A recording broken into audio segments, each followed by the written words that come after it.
¿Qué tal, jóvenes? Buenas tardes, bienvenidos a su clase de automatización. El día de hoy vamos a iniciar con la revisión de la actividad del microreporte de investigación respecto de la automatización y el desempleo. También vamos a continuar con nuestro tema de introducción a la automatización. Vamos a conocer cuáles son los componentes de un sistema automatizado, tipos de control que podemos tener en un sistema automatizado y vamos a finalizar la clase con una actividad relacionada con lo mismo. Comenzamos con la parte de la actividad de investigación que por ahí realizaron en parejas. Me gustaría escucharlos, me gustaría saber qué fue lo que encontraron, qué les pareció interesante dentro de lo que encontraron y cuál fue su conclusión al respecto. Empezamos con algún voluntario que quiera participar.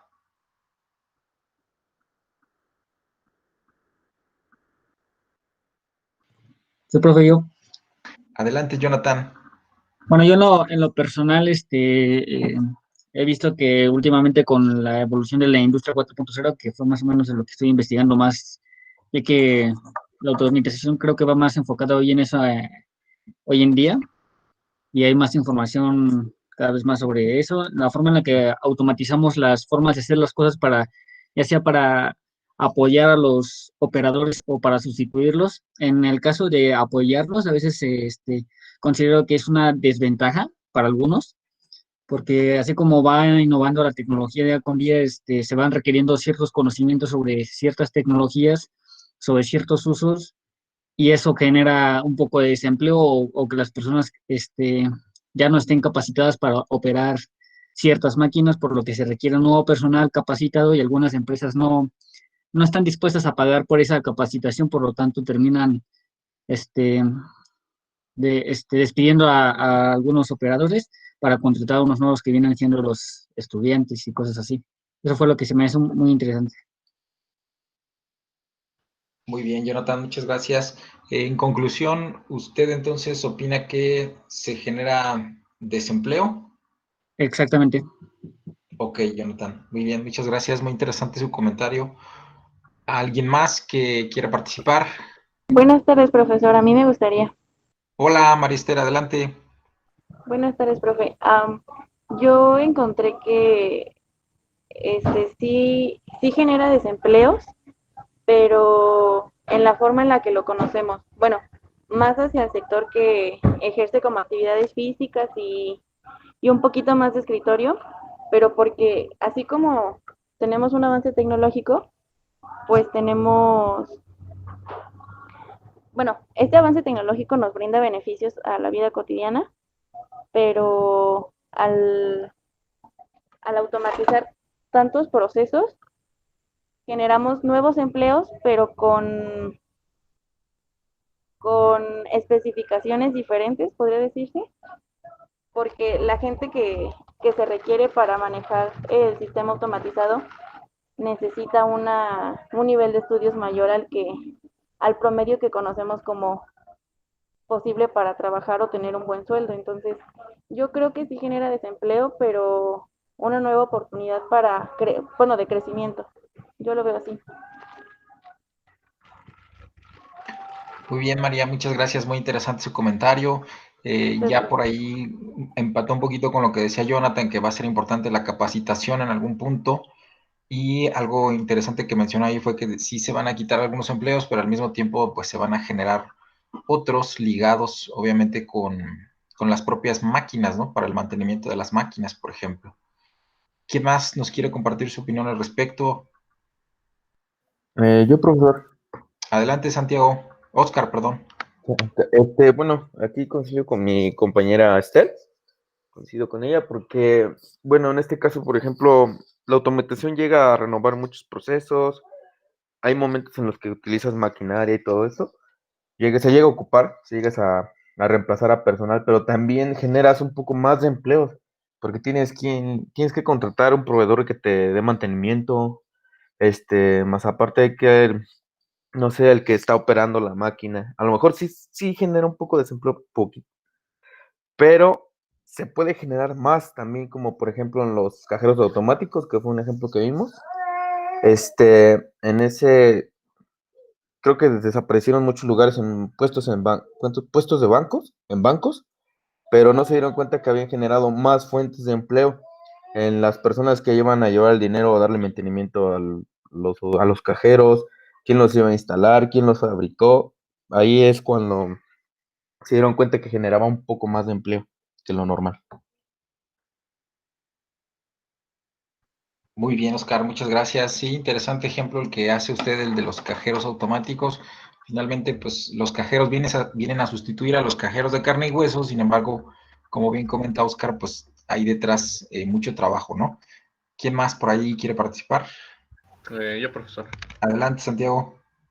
Bien, pues yo estoy en parte con lo que dijo mi compañero Jonathan. Yo también pienso que la automatización en cierta parte sí genera menos empleos, ya que muchas operaciones manuales o semiautomáticas, al momento de que se automatizan completamente, pues básicamente no requieren a un operador para su manejo.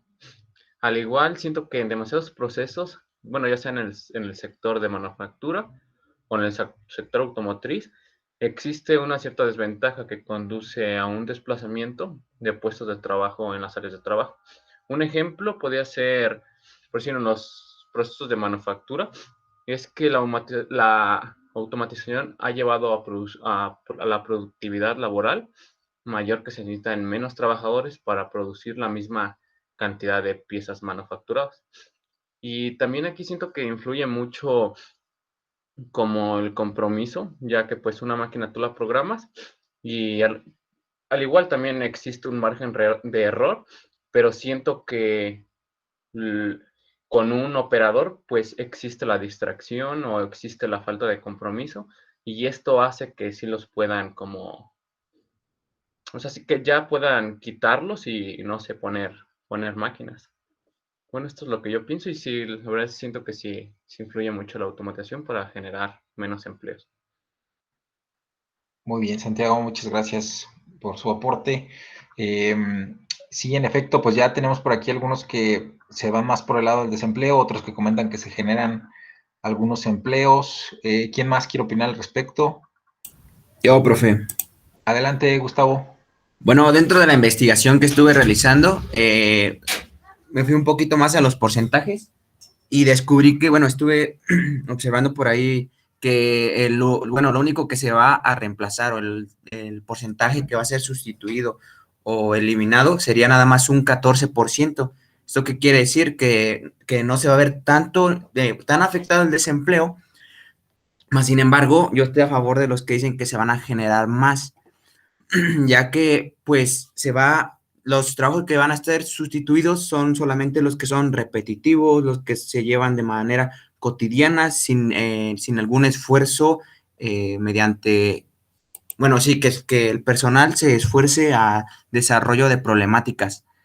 Entonces, estuve también por ahí leyendo que trabajos como psicología, trabajos como enfermería, asistente personal o trabajos que implican actividades blandas, esas son los que serían imposibles de reemplazar, así como la innovación, así como las mejoras, de igual forma en cierta parte el mantenimiento.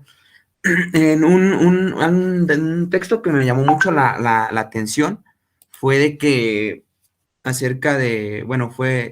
el escritor es Adidas Wilson. El libro se llama El ascenso de la automatización.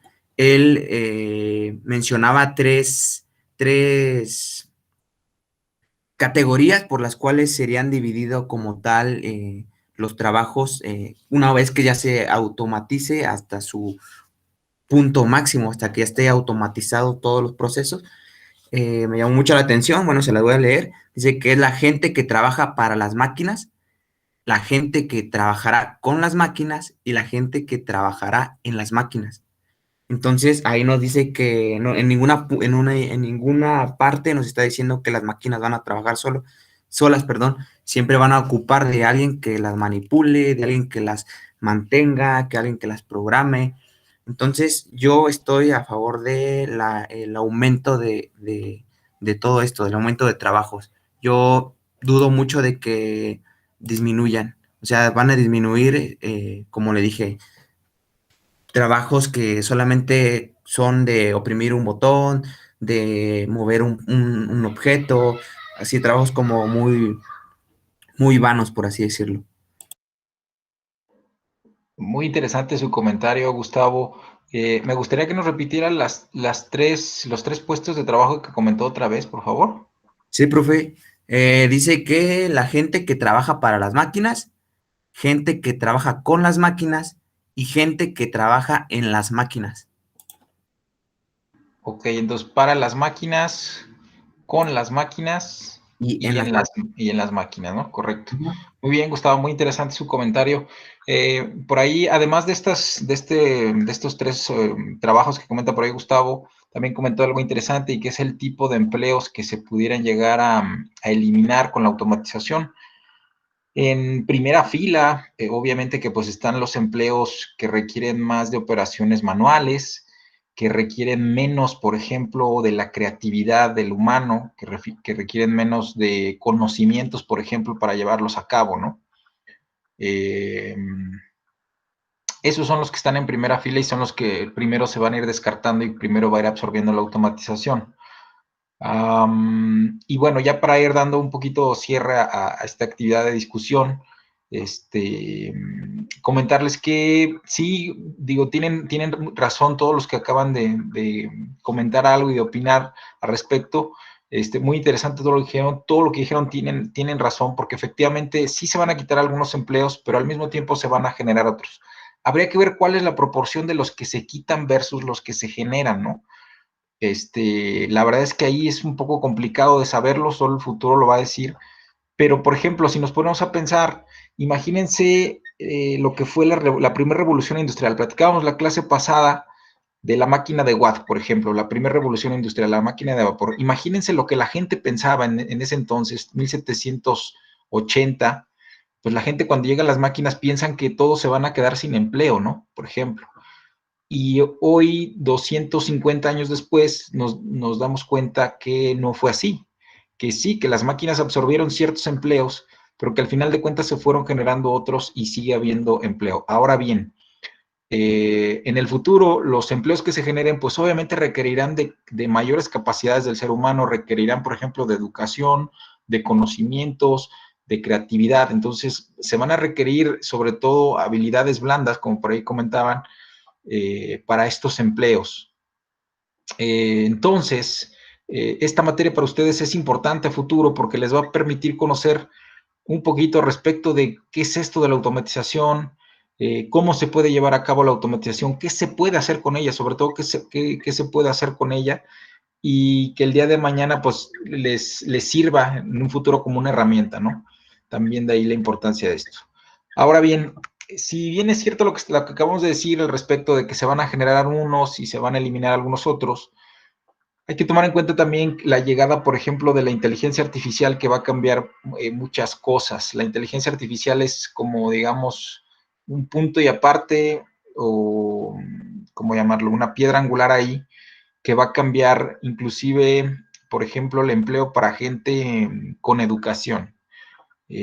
Por ejemplo, los médicos. Pensemos en los médicos, médico general. Imaginen un médico general como los que están en el CIMI, como los que están en la farmacia del ahorro.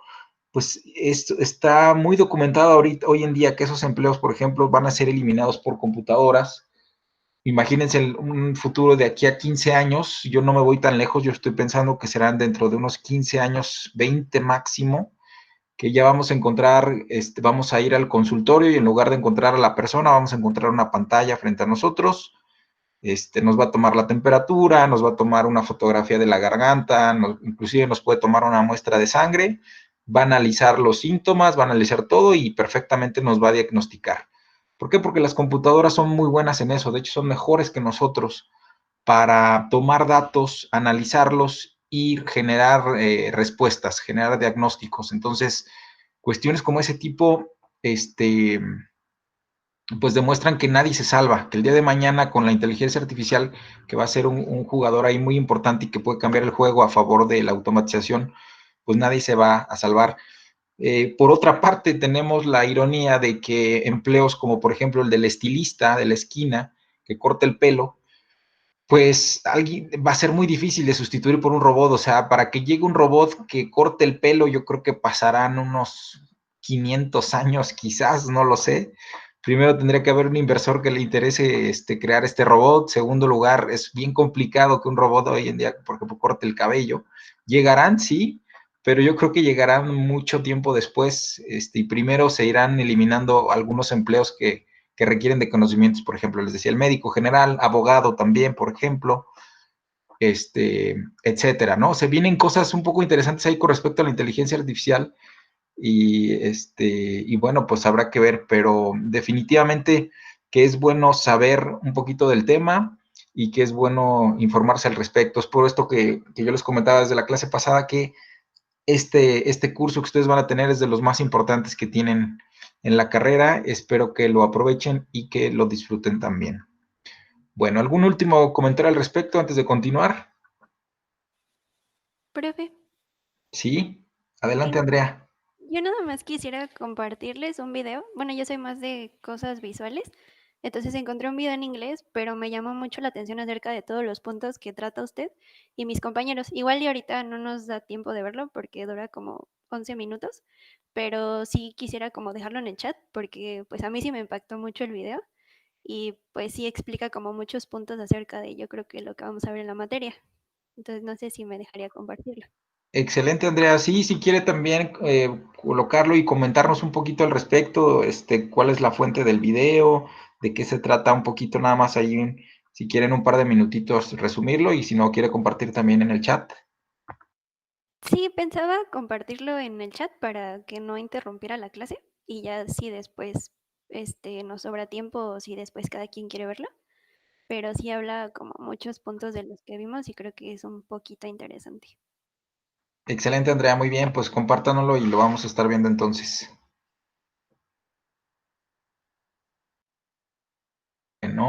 Bueno, entonces, ¿alguien más por ahí algún comentario?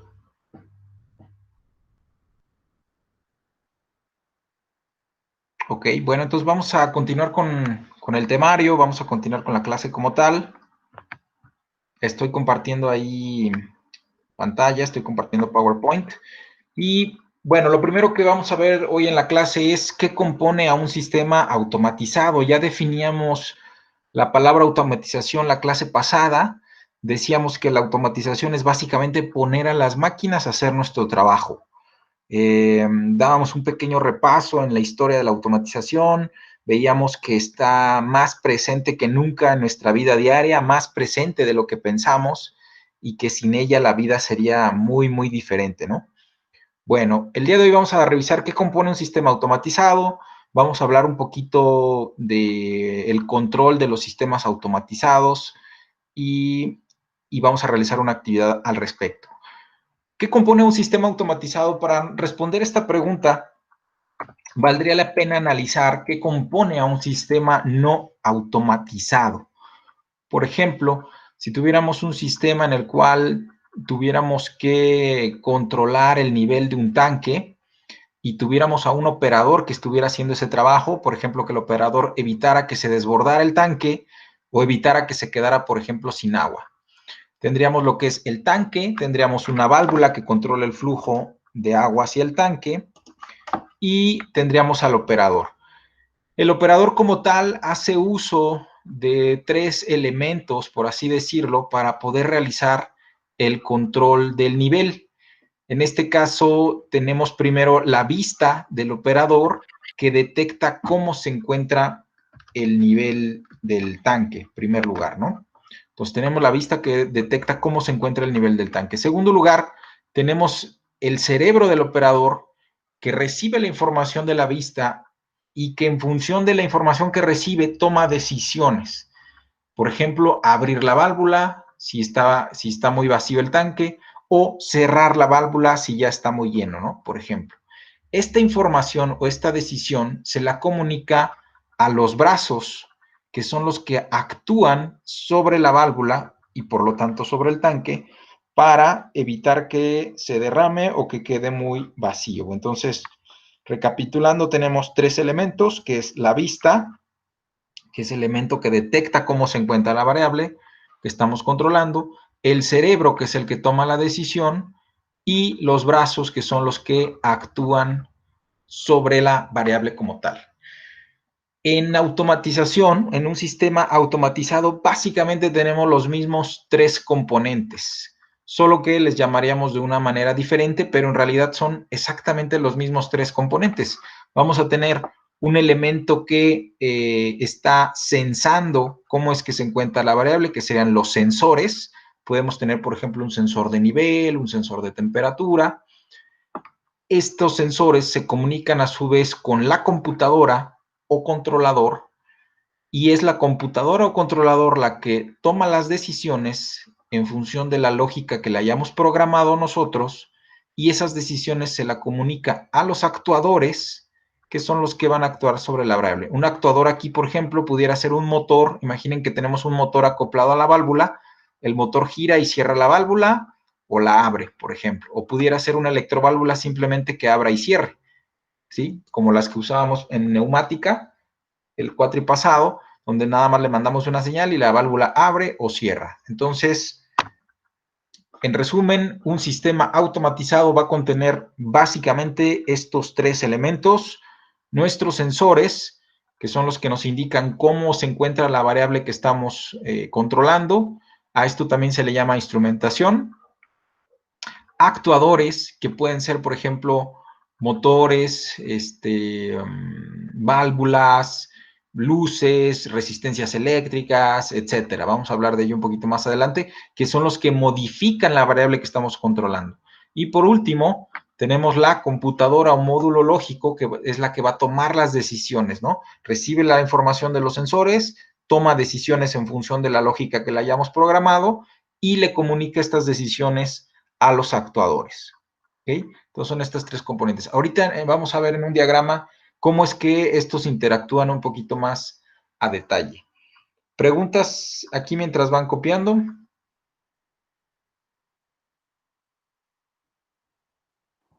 No, profe.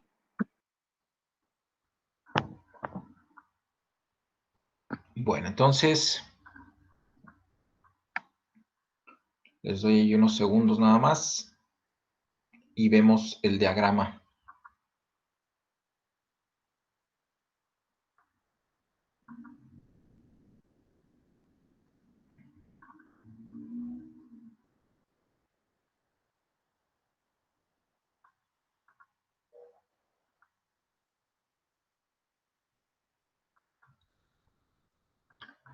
Bueno, si vemos un poquito más a detalle, entonces nuestro sistema, tendríamos lo siguiente. Aquí en este diagrama podemos ver cómo es que todos los elementos interactúan entre sí. En primer lugar, tenemos al operador, que es el que tenemos de este lado, y es el que pues va a controlar desde afuera la máquina, ¿no? Es el que va a configurar la máquina, es el que le va a decir qué hacer al sistema como tal.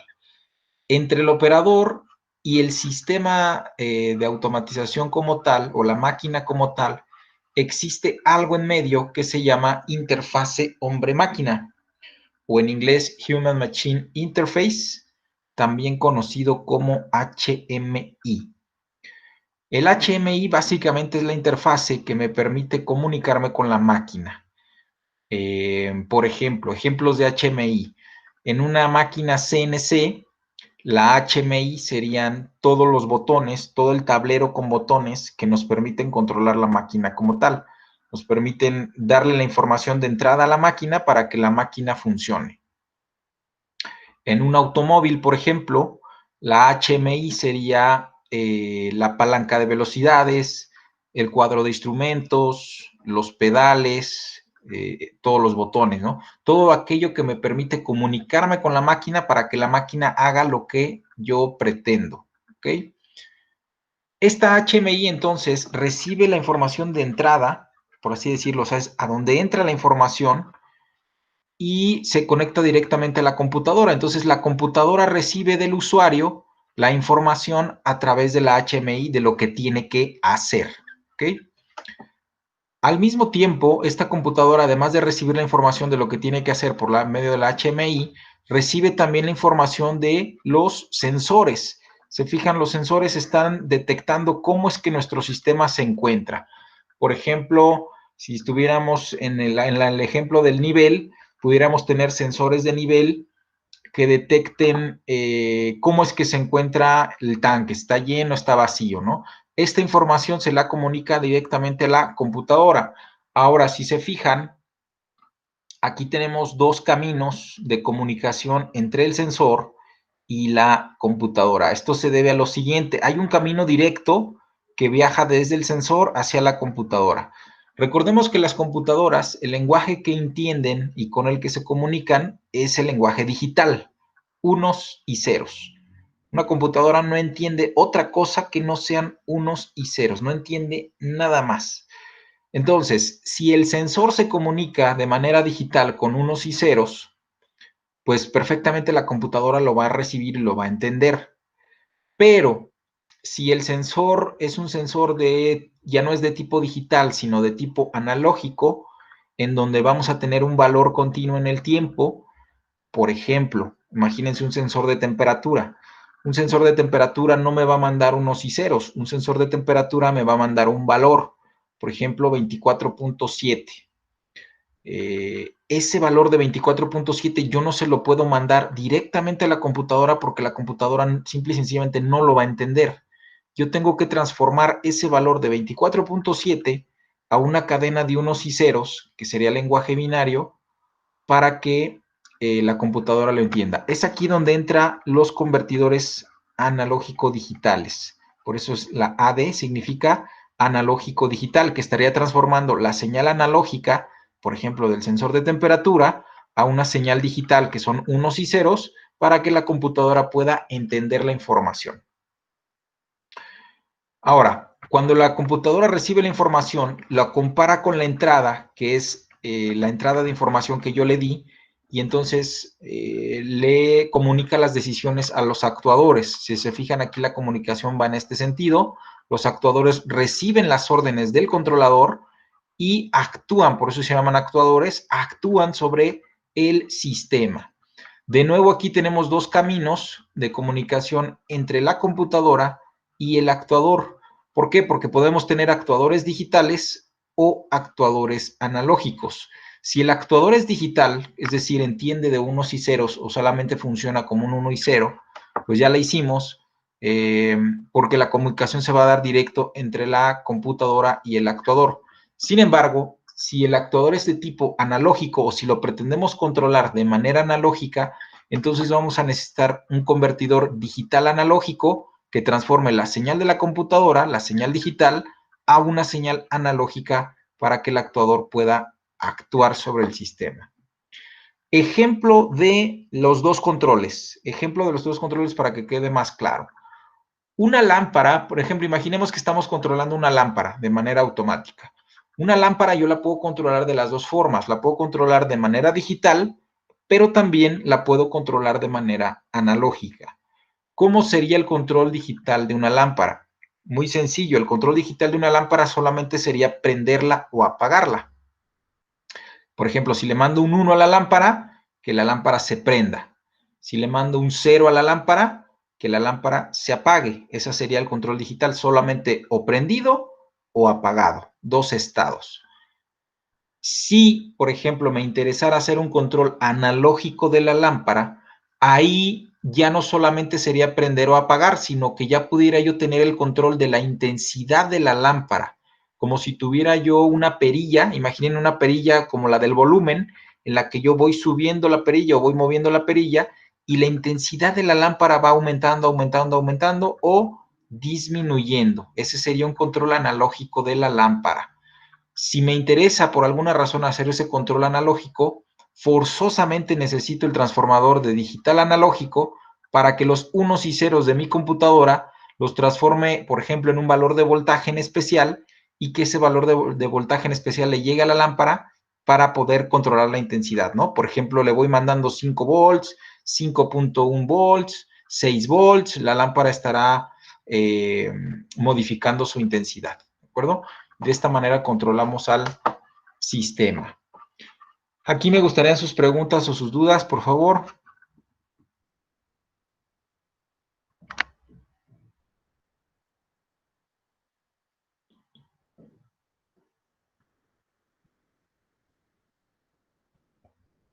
A mí se me cortó un poquito el internet con lo del sistema, profe. Bueno, en la parte del sistema en realidad no hay mucho que explicar. El sistema como tal es lo que pretendemos controlar. Por ejemplo, lo del tanque, por ejemplo, puede ser la temperatura de un horno, la luz en un cuarto, ¿no? Lo mismo que decíamos. El sistema es lo que pretendo controlar, lo que pretendo hacer, ¿no? En ese sentido, el actuador va a ir a modificar el sistema, por ejemplo, alumbrando el cuarto, calentando el horno, llenando el tanque, por ejemplo, y el sensor lo único que va a hacer es ir detectando cómo es que nuestro sistema se encuentra. Ok, profe, gracias. Pero a mí no me quedó muy claro ese de los dos caminos, por ejemplo, el digital analógico, si cuándo se le mueve, cuándo no se convierte. Ok, bien, depende de la aplicación. Mencionaba yo el ejemplo de los actuadores. A ver, si estamos, por ejemplo, controlando la luz de un cuarto, aquí tengo dos opciones. Yo la puedo controlar de manera digital o la puedo controlar de manera analógica.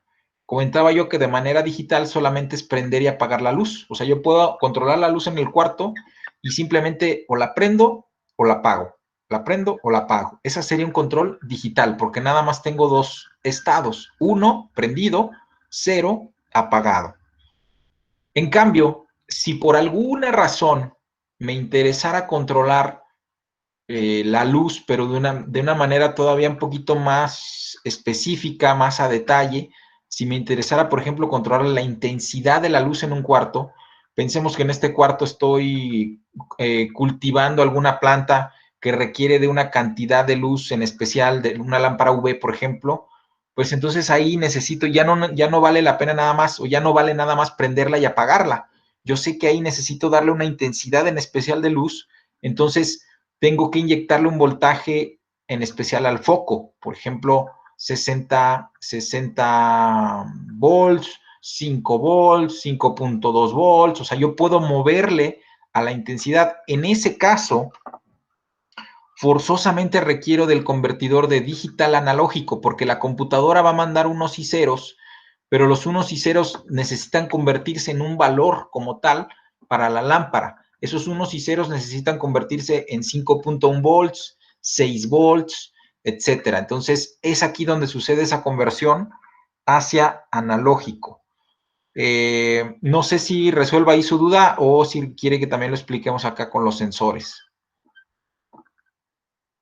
Sí, profe, sí, gracias. Con los actores ya quedó claro. Ok. ¿Más preguntas aquí? ¿Más dudas? Profe, ¿cuál podría ser un ejemplo de actuadores? Ok, ejemplo de actuadores. Un actuador puede ser una lámpara, como acabo de comentar. Recuerden, actuador es cualquier cosa que modifica mi entorno. Cualquier cosa con la que yo puedo modificar mi entorno.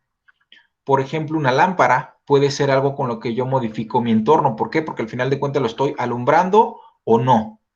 Una chicharra, por ejemplo, una bocina, es un actuador porque estoy modificando el entorno, estoy generando sonido. Entonces, puedo prender la chicharra o puedo apagarla. Un motor, por ejemplo, cuando yo muevo el motor, genero movimiento y ese movimiento puede generar algún cambio en mi entorno. Una válvula, por ejemplo, una electroválvula que puede abrir y cerrar. Si yo abro la electroválvula, fluye el agua, por ejemplo, cierro la electroválvula, deja de fluir el agua. Estoy modificando mi entorno. Una resistencia eléctrica también. Una resistencia eléctrica yo la enciendo, empieza a calentar, la apago y deja de calentar, por ejemplo. Un ventilador, etcétera, ¿no? Más o menos. No sé si con esto queda ahí un poquito claro de los actuadores. Sí, profe, gracias. ¿Sí? ¿Más preguntas? No se queden con dudas, por favor. Con los sensores había dicho el ejemplo de la temperatura, ¿verdad? Sí, sensores pueden ser pues sensor de temperatura, un sensor de movimiento, por ejemplo, todos conocemos estas lámparas en donde uno pasa y la lámpara se prende, ¿no? Por ejemplo, un sensor de movimiento, ¿qué más? Pues sensores de cualquiera que se les pueda ocurrir, sensor de velocidad, sensor de lo que se les ocurra, ¿no? Sensor de posición, sensor de presencia, por ejemplo, para saber si una puerta está abierta o cerrada, algo tan sencillo como saber si una ventana está abierta o cerrada, o una puerta está abierta o cerrada, presencia y ausencia de objetos, ¿no? Por ejemplo.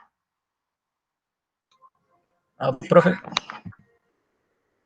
Ujú. ¿todos los sensores envían retroalimentación o eso ya depende del uso? Buena pregunta. Ahorita vamos a ver que de hecho hay dos tipos de control, un control que ocupa sensor y un control que no ocupa sensor. El control que sí ocupa sensor es el que le llamamos que tiene retroalimentación porque es el que nos va dando literalmente la retroalimentación de cómo va el control. Sin embargo, hay un tipo de control que no requiere del sensor como tal y en ese caso no vamos a tener retroalimentación. Es parte de lo que vamos a ir viendo ahorita, de hecho. Ok, profe, gracias. Bueno, yo espero que ya hayan copiado por ahí el diagrama.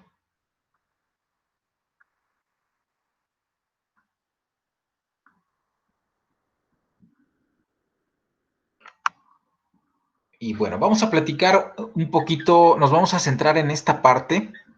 Después vamos a hablar de actuadores, de los sensores, pero en la clase de hoy ahorita nos vamos a enfocar un poquito a esta parte, a la parte del control, ¿ok? El control lo podemos realizar por diferentes tecnologías, no necesariamente tiene que ser una computadora. A veces pensamos que para automatizar, forzosamente tiene que haber ahí una computadora y que forzosamente tiene que haber programación como tal, y la realidad es que no. Podemos dividir las tecnologías de control en dos tipos de tecnologías. Las tecnologías que se conocen como de lógica cableada y las tecnologías que se conocen como lógica programada. Dentro de las tecnologías de lógica cableada tenemos neumática, hidráulica, electrónica y eléctrica. ¿A qué se refiere esto de lógica cableada? Bueno, el cuatrimestre pasado ustedes tuvieron la materia de sistemas hidráulicos y neumáticos. Seguramente en esa materia hicieron ejercicios, por ejemplo, de secuencias neumáticas, en donde hacían que saliera un pistón y que después de que salía uno, salía el otro, luego se metía uno, luego salía otra vez el otro, etcétera, etcétera, etcétera. Para lograr esa automatización, porque al final de cuentas es una automatización, no requirieron de una computadora como tal, sino que todo lo hacían por medio de conexiones o neumáticas o eléctricas. El primer parcial seguramente vieron neumática pura, en donde con puras mangueras o con puras conexiones en el Fluid Sim, ustedes hacían estas simulaciones. Ya para electroneumática, pues ocupaban cables con electricidad para hacer la automatización.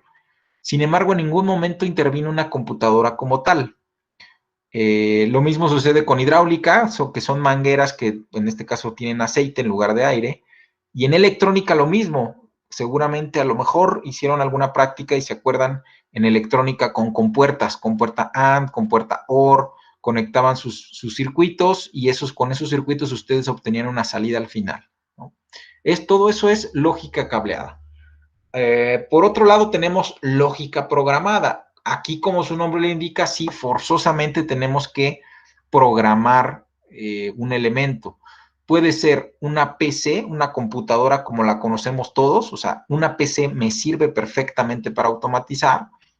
Puede ser un PLC o autómata programable, que no es otra cosa que una computadora industrial.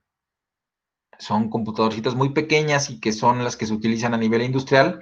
Son muy poco parecidas a las PCs que conocemos, pero al final de cuentas no dejan de ser computadoras.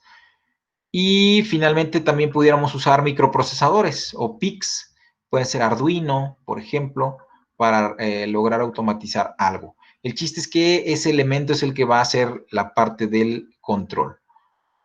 La automatización comenzó de este lado antes de que existieran las computadoras, antes de que existiera la lógica programada, pues teníamos únicamente la lógica cableada, o sea, puros cables, todas las máquinas estaban llenas de cables para poder hacer el control. Después llegan las computadoras y nos evitamos los cables.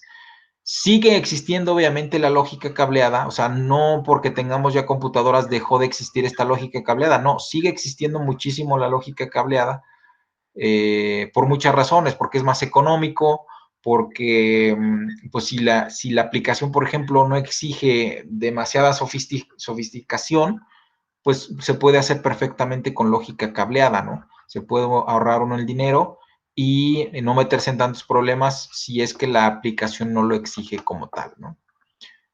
Bueno, preguntas, dudas aquí mientras terminan de copiar su diagrama.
Unos segunditos más ahí para que terminen de copiar los que todavía no terminan.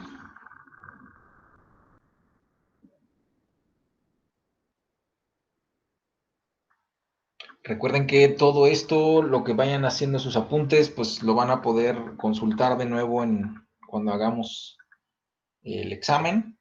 Todo esto que estamos mencionando, obviamente que es factible de que puede estar ahí, ¿no?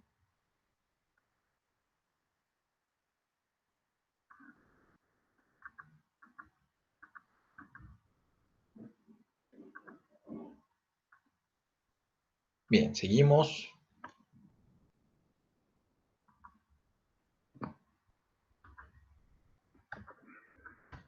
Independientemente de si tenemos un control de tipo cableado o tenemos un control de tipo programado, podemos tener, además de eso, otros tipos de control, que es control de lazo abierto y control de lazo cerrado. Es decir, yo puedo tener un control cableado de tipo abierto o de tipo cerrado, o puedo tener un control programado que puede ser tanto de tipo abierto como de tipo cerrado. Es decir, esta clasificación es independiente.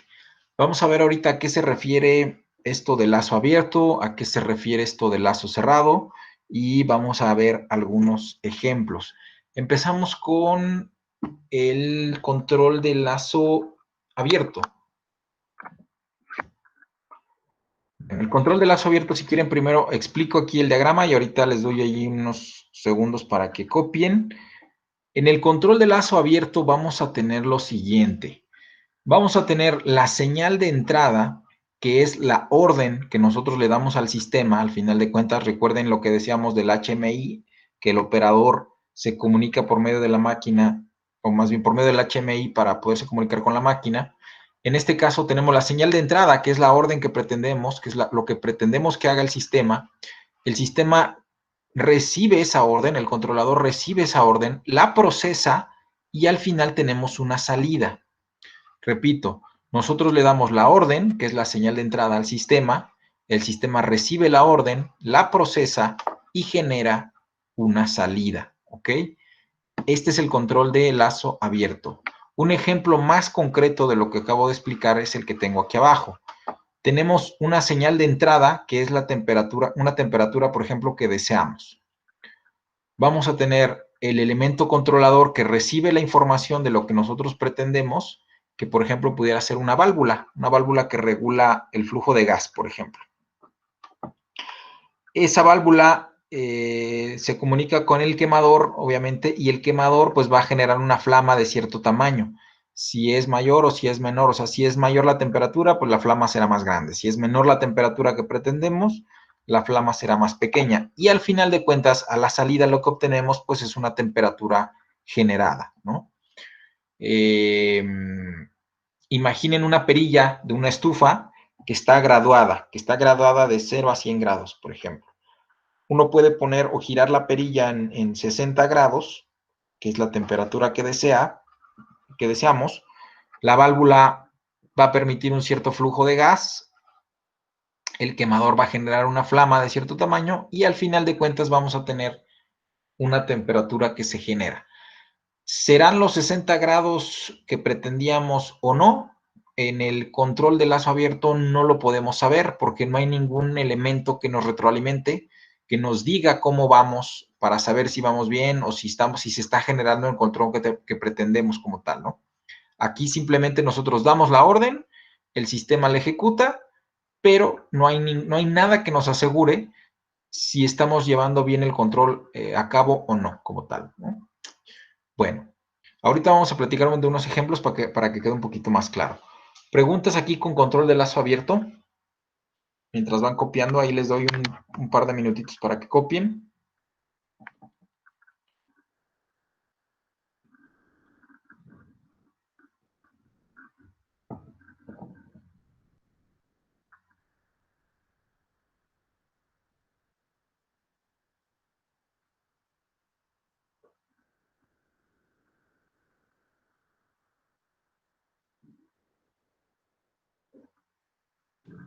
Yo tengo una pregunta, profe.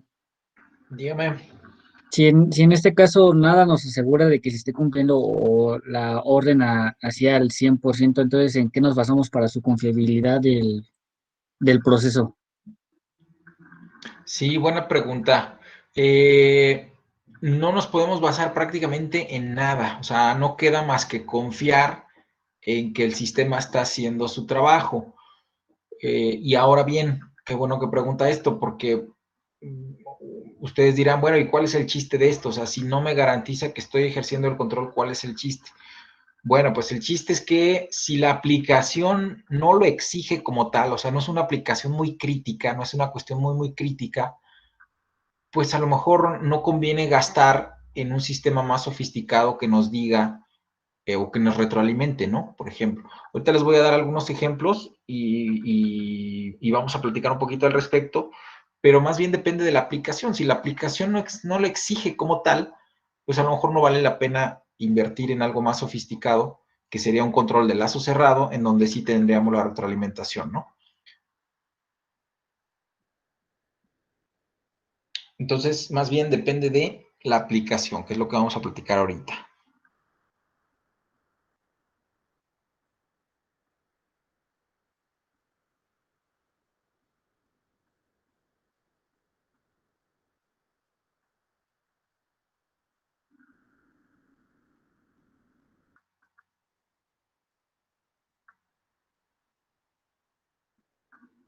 Preguntas aquí con el ejemplo que vimos, con el diagrama.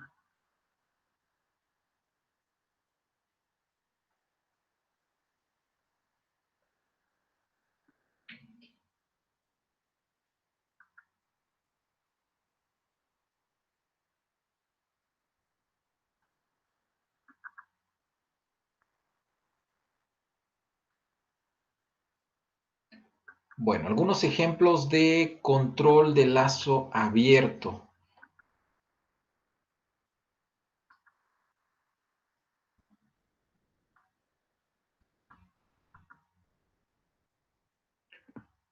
Ya mencionamos por ahí la estufa, por ejemplo, el horno que como un horno convencional como el que todos conocemos, en donde de nuevo tenemos la perilla que está graduada, uno le pone ahí, por ejemplo, 180 grados centígrados, mete el pavo al horno y pues espera que el horno se esté cocinando, el pavo se esté cocinando. Sin embargo, no hay nada que nos indique la temperatura, ¿no? Quizás un horno más caro o más sofisticado tenga algún sensor, pero como tal, pues no hay nada que nos indique cómo va el pavo, ¿no? Si ya está cocido, si ya se sobrecoció, por ejemplo, si la temperatura como tal que se está cocinando el pavo son los 180 grados que pretendíamos, si por ejemplo se acaba el gas, de repente se acaba el gas a medio proceso de cocción, pues no hay nada que me diga si la temperatura disminuyó, por ejemplo, ¿no? Ese sería un control de lazo abierto. La lavadora es otro control de lazo abierto. Uno mete la ropa, le da la señal de entrada a la lavadora, por ejemplo, un ciclo de lavado X, y pues uno espera que la ropa salga limpia, pero no hay nada que nos indique cómo va el proceso de lavado, si ya se terminó de lavar, si quedó bien lavada, etcétera, ¿no? No hay nada que nos lo indique. El semáforo, un semáforo común y corriente como el que conocemos todos, también es un ejemplo de lazo abierto, dado que pues controla el tráfico, pero no sabe cuál es el estatus del tráfico en los diferentes carriles. Yo creo que a todos nos ha pasado estar en la madrugada, por ejemplo, en un semáforo y que nos toca el rojo cuando en los demás carriles no hay ningún coche, por ejemplo. Ahí el semáforo está haciendo el trabajo de regular el tráfico, pero no le preocupa si hay un coche aquí, si hay un coche acá, él simplemente hace su trabajo de regular el tráfico sin recibir información como tal del estado de los carriles, ¿no? Por ejemplo. ¿Preguntas con estos ejemplos de lazo abierto? Profe, ¿podría decirse que un lazo abierto sería un sistema que ejecuta la función y nada más, o sea, no tiene como, o sea, no percibe datos actuales, o sea, como en vivo? Exactamente, Ah, exactamente. ok. Desconoce exactamente, lo definió muy bien. A esto en automatización, a esto que usted acaba de comentar, se le conoce como tiempo real, el concepto de tiempo real. Entonces, en lazo abierto, el sistema desconoce el estado de la variable en tiempo real, o sea, no sabe cómo se encuentra la variable en tiempo real. Vale, profe, gracias. ¿Ok?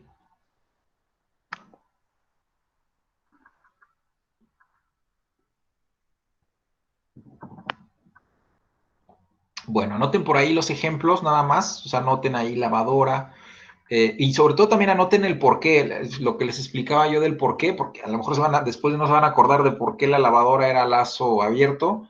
Entonces anoten ahí el ejemplo, anoten un poquito ahí la explicación del por qué se considera lazo abierto, ¿no? Que también es lo importante ahí.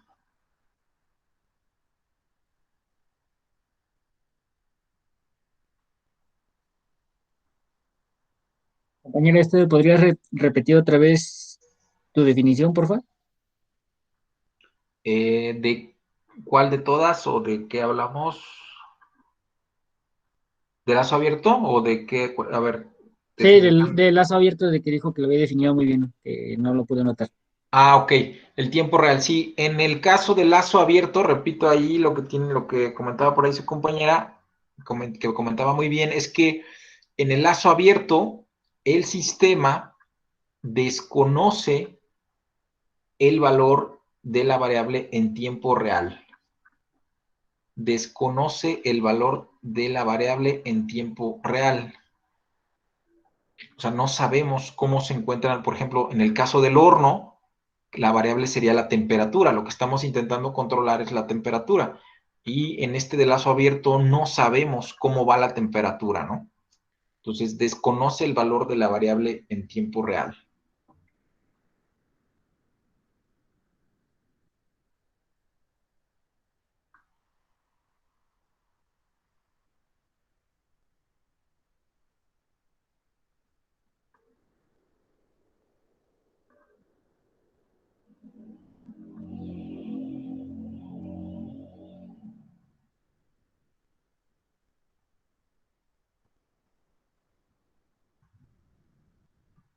Bueno, entonces pasamos ahora al control de lazo cerrado. En el control de lazo cerrado, de nuevo vamos a tener una señal de entrada, el elemento que controla y procesa y la señal de salida, pero aquí vamos a agregar dos nuevos elementos. Vamos a agregar un elemento que está comparando y el elemento sensor. El sensor básicamente lo que hace, si se fijan, es que detecta cómo se encuentra la señal de salida, cómo va la señal de salida, y le informa esto al comparador. El comparador, a su vez, recibe la información de la señal de entrada y del sensor, la compara y le envía una decisión al elemento de control. De nuevo, bueno, ahorita vamos a ver el ejemplo con el quemador, pero básicamente ahí lo que tendríamos es un sensor de temperatura que nos dice cómo va la temperatura en el horno, ¿no? Si yo pretendo 180 grados, que si yo ingreso 180 grados como señal de entrada, el comparador recibe 180 grados y también recibe la temperatura del sensor, ¿no? Por ejemplo, 100 grados. 100 grados es igual a 180, no. ¿Nos falta o nos sobra? Nos falta. Ah, pues entonces le avisa al elemento de control, por ejemplo, que aumente la flama, ¿no? Al aumentar la flama, tenemos una nueva señal de salida, una nueva temperatura que ya son 120 grados, por ejemplo. Esos 120 grados los detecta el sensor, se los comunica al comparador y el comparador otra vez vuelve a hacer la comparación. ¿180 es igual a 120? No. ¿Nos falta o nos sobra? No, pues que nos sigue faltando. Pues entonces abre más la esprea para que salga más flama, ¿no? Que aumente la flama. Llegamos a 185, por ejemplo, nos pasamos, ¿no? El sensor detecta 185, 180 igual a 185. No, ya nos pasamos, sí, entonces le avisa al elemento de control, que es la válvula, que se cierra un poco para tener controlado el proceso. Y entonces 180, por ejemplo, igual a 180, sí, pues entonces ya que está estabilizado, ya no le movemos ahí, por ejemplo, al proceso, ¿no? Entonces la diferencia con el lazo cerrado, a comparación con el lazo abierto, es que tenemos un elemento de retroalimentación, que sería el sensor. El sensor nos está diciendo cómo va la variable que pretendo controlar. Tenemos esta retroalimentación que en el lazo abierto no tenemos. Y como comentábamos hace rato en el lazo abierto, aquí es lo contrario. Aquí en el lazo cerrado, conozco el valor de mi variable en tiempo real. O sea, en tiempo real yo puedo ir viendo cómo va mi variable que estoy controlando. ¿Preguntas aquí con este diagrama? Con lo que acabo de explicar. Profe, perdón. La señal de salida en los lazos cerrados va a ser una respuesta. O sea, no siempre. Bueno, es que yo entendí más o menos que en el lazo abierto siempre es una acción. O sea, como que le mandas la función y la ejecuta. Y en el cerrado te da una respuesta en lugar de una acción.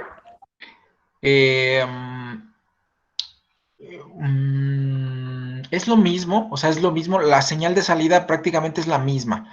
Por ejemplo, más que una respuesta, pues puede ser una respuesta al final de cuentas. O sea, la pudiéramos ver de las dos formas. O sea, pudiera ser una salida o una respuesta, como lo queramos ver. Si me voy a regresar aquí tantito.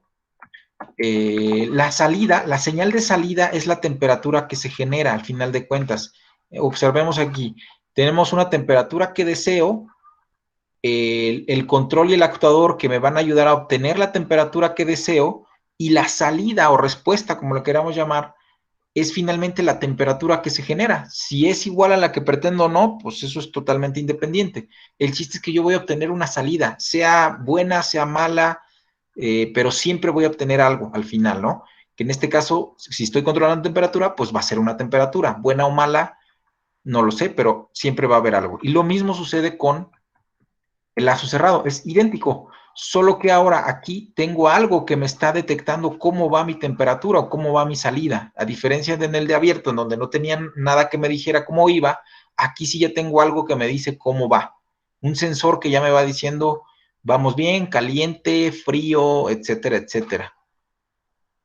A ver si respondí su pregunta ahí. Si no, me dice. Sí, profe, sí. Gracias. Sí, ok.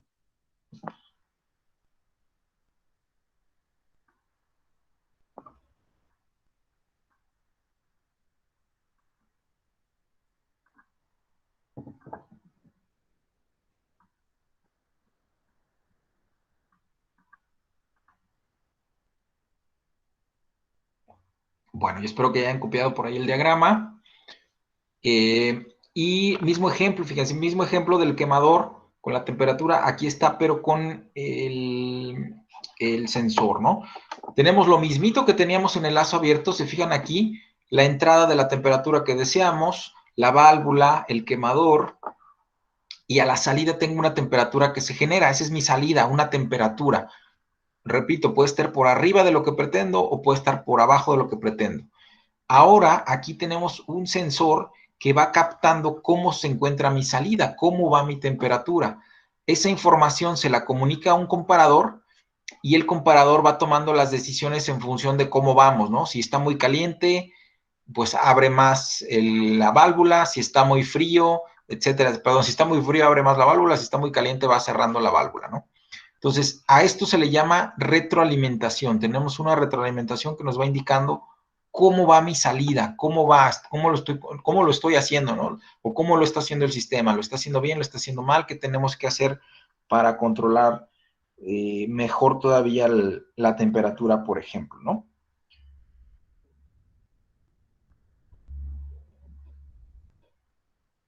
Les doy ahí un minutito por si quieren copiar.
¿Alguna pregunta aquí, duda, antes de ver los ejemplos de lazo cerrado?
Bueno, ejemplos de lazo cerrado. Un ejemplo muy básico de un sistema de lazo cerrado sería la cisterna del WC o el tanque del WC, en donde tenemos un sistema de nivel que se va controlando a través del flotador. El flotador va detectando cómo es que se encuentra el nivel y cuando llegamos a cierto nivel se cierra la válvula para evitar que se derrame el agua, ¿no? Por ejemplo. Aquí el elemento sensor pues sería el flotador y el elemento que controla sería la válvula. El flotador, por un mecanismo, cierra la válvula y evita que se derrame el líquido, por ejemplo, ¿no? Este sería un ejemplo muy sencillito de lazo cerrado. Otro ejemplo de lazo cerrado sería la lavadora inteligente. Ya ven que hoy en día está de moda todo lo smart. En este caso ya tenemos la lavadora inteligente que se supone que detecta qué tan sucia sigue la ropa y en función de qué tan sucia sigue la ropa, pues sigue trabajando o no. Cuando detecta que ya la ropa está limpia, en teoría, deja de lavar, ¿no? ¿Cómo funciona? No lo sé bien, la verdad. Se supone que tiene un sensor de turbidez. Yo me imagino que lo que detecta es qué tan sucia sigue el agua. O sea, qué tan mugrosa sigue el agua mientras va lavando, va detectando qué tan mugrosa está el agua, o sea, qué tan turbia está el agua. Y cuando detecta que ya el agua queda un poquito más limpia, pues entonces infiere o concluye que ya la ropa quedó bien lavada y detiene el ciclo de lavado, ¿no? De ahí a que la ropa esté bien lavada, pues obviamente que hay un abismo, ¿no? Pero ya tenemos, este es un ejemplo de lazo cerrado, o sea, independientemente de qué tan eficaz sea el sistema, esto es un lazo cerrado, porque ya estamos teniendo un elemento sensor que nos va detectando, se supone, cómo vamos en cuestión de la limpieza de la ropa, ¿no? ¿Preguntas, dudas aquí con lazo abierto y lazo cerrado?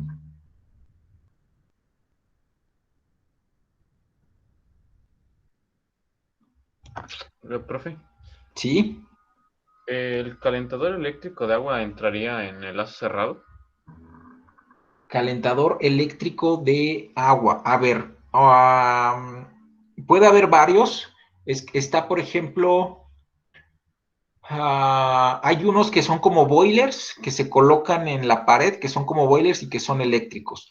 Eso sería un lazo cerrado, porque efectivamente deben tener un control de temperatura para que esa cosa no esté trabajando, por ejemplo, de más y se llegue a quemar. Entonces, deben tener forzosamente un control de temperatura, en donde inclusive creo que tienen un controlito en donde uno le puede poner ahí la temperatura. Sí. Me imagino que será ese el que comenta. También tenemos, por ejemplo, estas resistencias que uno mete al agua y que calientan el agua, ¿no? Por ejemplo, algo muy sencillito que uno conecta a la luz, mete la resistencia a la cubeta, por ejemplo, y empieza a calentar el agua. Ese sería un ejemplo de lazo abierto, porque no hay nada que nos diga cómo va la temperatura, ¿no? Exacto. Gracias, profe. Ok.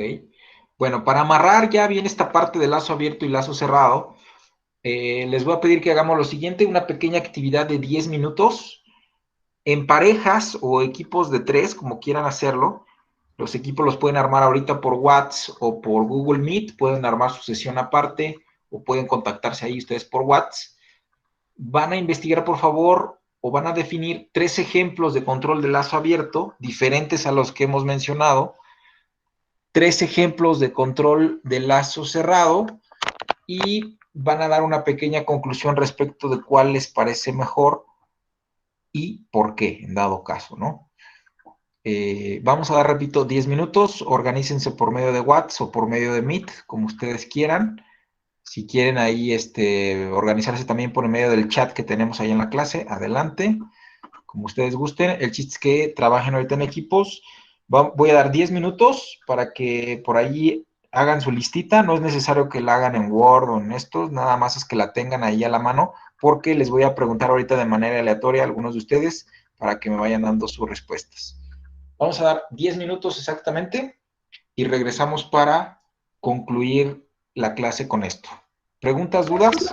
Perdón, profe, no escuché muy bien. ¿Puede ser a mano? Sí, puede ser a mano. Sí, Ah, puede ser a perfecto, mano. gracias.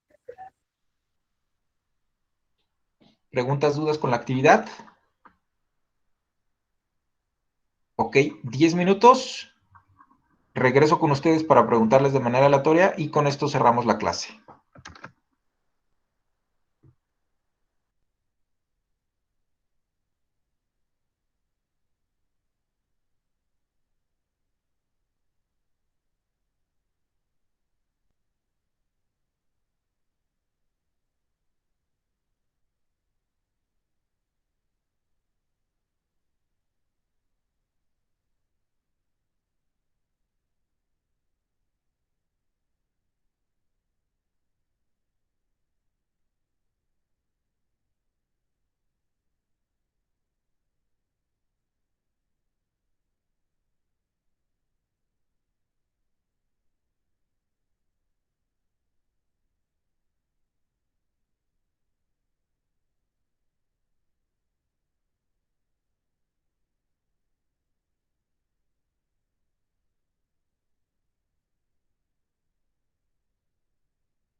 Ok, bueno, yo espero que ya por ahí tengan información.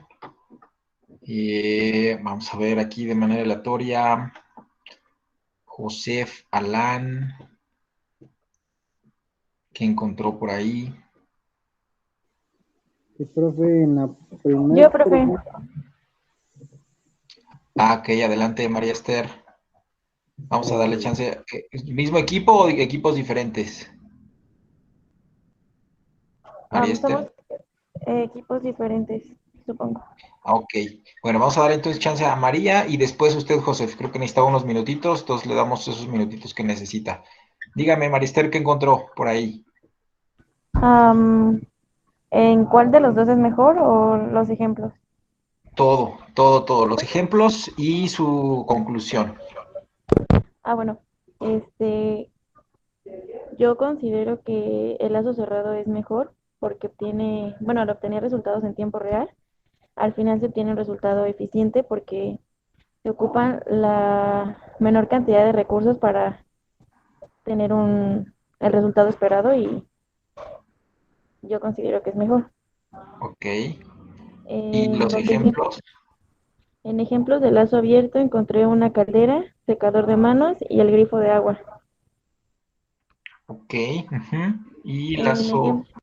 ejemplos de cerrado, lazo cerrado, aire acondicionado, regulador de velocidad de un motor, pero que use tacómetro y una plancha eléctrica. Ok. Plancha eléctrica, lazo cerrado. Sí, Ok. Gracias, María Esther. Muy bien. con gusto, Eh, profe, gracias. Por ahí la plancha eléctrica va a depender, la pudiéramos tomar como abierto o cerrado. Si la plancha tiene algún tipo de termostato que corte la energía para evitar que se queme, por ejemplo, la plancha, entonces sería lazo cerrado. Pero si lo viéramos desde un punto de vista, por ejemplo, de control de temperatura, en donde giramos la perilla de la plancha a cierta temperatura, pues ahí pudiera ser control de lazo abierto, porque Bueno, tampoco no hay nada. me faltó como complementar un poquito la idea. Ajá. Es una plancha eléctrica automática que mide la temperatura de las resistencias calefactores de hierro para poder regularla, Ok, excelente, muy bien, más o sí, menos. excelente. Sí, si tuviéramos entonces este sensor, lo pudiéramos considerar como lazo cerrado, es correcto. Ok, Gracias, gracias. profe. Josef, ahora sí, apóyenos con su información. claro, profe. En la pregunta uno, yo creo que es mejor el control de lazo cerrado, ya que tiene un mejor control, es más preciso en las cosas. Y en los ejemplos, en el ejemplo de lazo abierto encontré el tostador de pan, horno de microondas y equipo de sonido, que son las bocinas y todo. Ok, Y en ejemplos de control de lazo cerrado encontré lo que es el sistema de refrigeración, las bombas de gasolina y el aire acondicionado. muy bien, Josef, muchas gracias. Bueno, tenemos ahí otro partidario de lazo cerrado, por ahí comentaba tostador de lazo abierto, muy bien, en el tostador nosotros colocamos el pan, ponemos una cierta temperatura de tostado, pero no hay nada que nos diga qué tan tostado va el pan, ¿no? Por ejemplo, o inclusive la temperatura, que nos indique la temperatura en el tostador. De cerrado, por ahí comentaba tanque de gasolina, el tanque de gasolina incluye un flotador, y el flotador nos va diciendo pues cómo va el llenado del tanque. Inclusive nosotros tenemos un indicador del nivel del tanque, ¿no? Muy bien, José, muchas gracias. Carolina, ¿usted qué nos comenta al respecto? Bueno, como ejemplos encontramos que de lazo cerrado, bueno, pensábamos en lo del ahorro de batería automático como el teléfono, que llega como un porcentaje de batería y se activa como automáticamente. No sé si Ujú. eso pueda contar como lazo cerrado. Sí, correcto, porque tenemos ahí algo que nos está retroalimentando respecto del nivel de batería que tenemos, ¿no? Ujú. Ujú. Igual pensábamos del mismo teléfono, del ajuste del brillo por como un sensor de luz, supongo yo. Bueno, suponemos. Exacto. Ujú. Sí, exacto, Y, el control de brillo. las puertas automáticas de supermercado, que pues supongo que tienen como un sensor para detectar como objetos o personas que se abren. En efecto, todos esos serían ejemplos de lazo cerrado. Ujú. Y como lazo abierto pusimos una secadora de ropa. Sí. Ujú. Licuadoras Sí. y una bocina como de, pues sí, de sonido. Ok, sí, en efecto, un equipo de sonido que también ya había mencionado por ahí, se consideraría enlazo abierto porque nosotros le subimos al volumen, por ejemplo, pero, o sea, si no es por nuestros oídos, no hay nada más que nos indique, no tenemos un indicador o algún sensor que vaya detectando qué tan fuerte está el sonido, por ejemplo, ¿no? Ok, y su conclusión al respecto, ¿cuál fue? Bueno, nosotros estamos como imparciales porque decimos que depende como el trabajo o el proceso, si se requiere como controles altos de calidad y verificación, pues no optaríamos más por el de lazo cerrado, pero si es como algo más sencillo, pues optaríamos por el de lazo abierto, porque creo que como desventaja el de lazo cerrado son sistemas como más caros y que requieren más mantenimiento. Muy bien, Carolina, muchas gracias por su aporte. Sí, en efecto, pudiéramos nosotros tomar esa conclusión, pudiéramos tomar esa conclusión. Entiendo por ahí los que comentan o los que están a favor del lazo cerrado, entiendo por qué, porque al final de cuentas un lazo cerrado, pues es un control más preciso. Sin embargo, como bien comenta por ahí Carolina, pues va a depender de la aplicación, o sea, no siempre necesitamos de un control tan preciso, entonces no siempre vale la pena invertir en un control de lazo cerrado que al final de cuentas va a ser más costoso. Volvemos al ejemplo de la tostadora de pan. Si mi pan queda un poco más tostado, un poco menos tostado de lo que espero, pues no pasa nada, ¿no? No pasa de ahí. A lo mejor no vale la pena invertir en un sensor de temperatura o en una cámara, imagínense una cámara que esté detectando ahí cómo va el pan, si está muy tostado, le falta tostarse, pues a lo mejor no vale mucho la pena. Pensemos también en un sistema de riego automático, que si le pone un poquito más de agua al pasto o si le pone un poquito menos de agua al pasto, pues a lo mejor no va a pasar mucho, ¿no? Entonces conviene a lo mejor un control de lazo abierto, en lugar de meterle sensores de humedad, sensores de temperatura al pasto, a ver cómo está creciendo, pues no vale la pena, no es algo tan crítico. Sin embargo, si estuviéramos en un invernadero y estoy cosechando, no sé, una variedad de tomate muy especial, muy cara, la cual requiere de un control preciso de humedad y de pH y de etcétera, pues entonces ahí sí no tengo de otra más que meter un control de lazo cerrado. Entonces, en conclusión, no hay uno mejor que otro, sino que depende de la aplicación. ¿Okay? Bueno, ¿alguna pregunta o alguna duda con respecto a lo que vimos en la clase de hoy? Les pido por favor que pasen lista en el formulario de Google antes de retirarse. Y conforme vayan pasando lista, se pueden ir retirando. Nos estamos conectando con ustedes el día miércoles. Gracias por su atención. Muchas gracias, profesor. Hasta luego. Hasta luego, profe, gracias. Buenas tardes. Hasta luego, profe, gracias. Bye, hasta luego. Vale, profe, nos vemos. Bye, hasta luego. Hasta luego, profe, buena tarde. Bye, hasta luego.